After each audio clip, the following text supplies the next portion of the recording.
Hey everyone, in today's tutorial, we'll dive into the wonderful world of Jira and learn how to create a spike. By the end of this video, you'll have gained a valuable insight into the proper usage and purpose of spikes in software development and have the know-how of creating one in Jira. So let's dive right into it. Now, what is a spike, you may ask?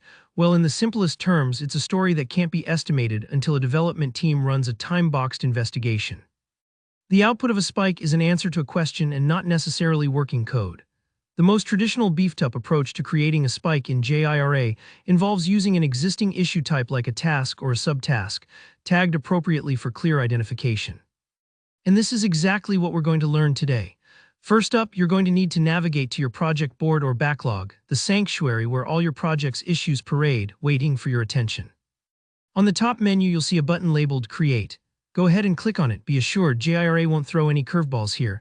Once you've clicked this button, a dialog box titled Create Issue will appear. This is where the magic truly happens. In this dialog, you'll want to set the issue type to Task.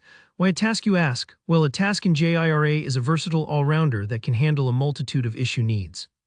In this instance, our spike will be masquerading as a task.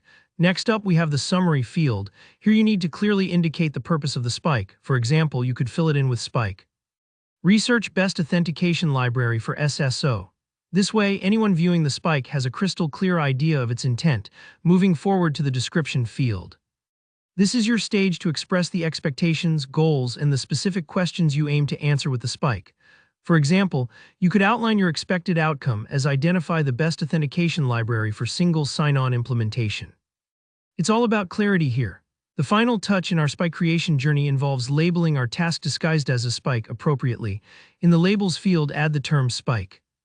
This little detail will make your task spike effortlessly identifiable and trackable later on. All that's left to do now is to hit Create, and voila, you have successfully created a spike in Jira. Creating a spike in Jira might come across to some as cumbersome, yet it's an essential part of managing your software development project efficiently. After going through these steps a couple of times, it's going to feel like second nature.